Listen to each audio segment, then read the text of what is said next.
Well, hello.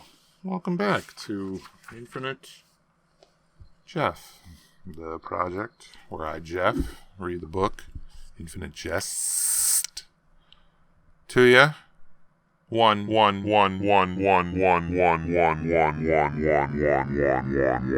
page at a time. One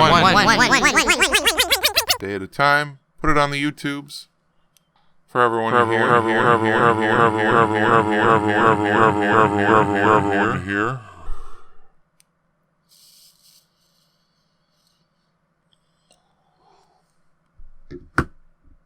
We are at page 168.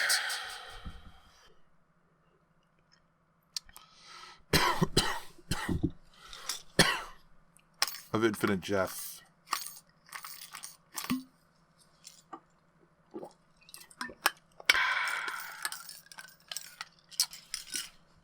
Here we go.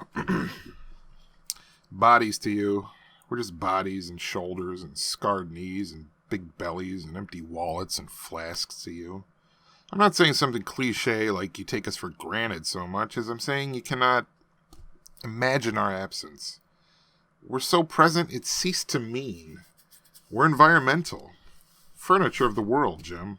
I could imagine that man's absence, Jim. I'm telling you, you cannot imagine my absence. It's my fault, Jim.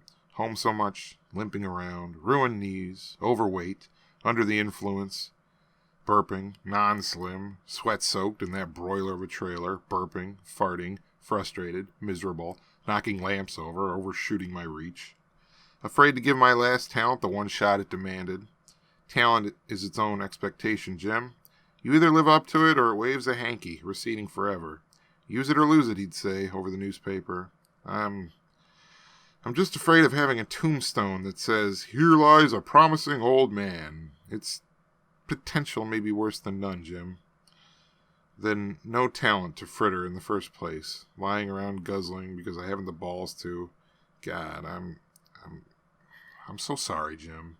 You don't deserve to see me like this.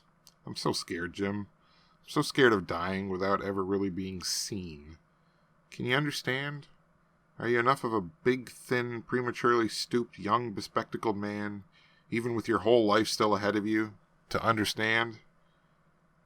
Can you see I was giving it all I had, that I was in there, out there in the heat, listening, webbed with nerves, a self that touches all edges, I remember she said. I felt it in a way I fear you and your generation never could, son. It was less like falling than being shot out of something, is the way I recall it. It did not happen in slow motion. One moment I was at a dead and beautiful forward run for the ball. The next minute there were hands at my back and nothing underfoot like a push down a stairway. A rude whip-lashing shove back and square in the back, and my promising body with all its webs of nerves, pulsing and firing, was in full airborne flight and came down on my knees. This flask is empty. Right down on my knees with all my weight and inertia on that scabrous, hot sandpaper surface, forced into what was an exact parody of an imitation of contemplative prayer, sliding forward. The flesh and then tissue and bone left twin tracks of brown, red, gray, white, like tire tracks of bodily gore extending from the service line to the net. I slid on my flaming knees, rushed past the dribbling ball and towards the net that ended my slide, our slide. My racket had gone pinwheeling off Jim, and my racketless arms out before me, sliding Jim in the attitude of a mortified monk in total prayer.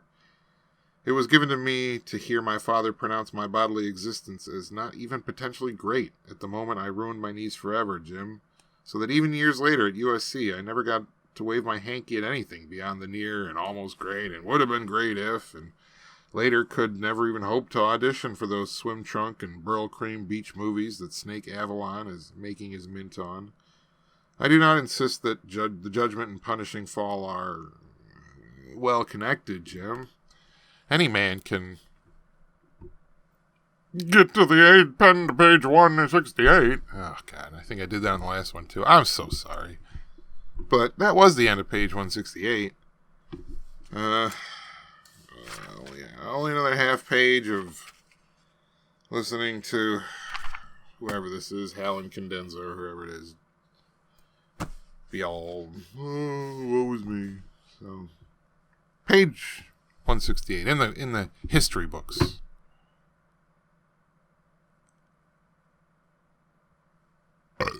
Good night.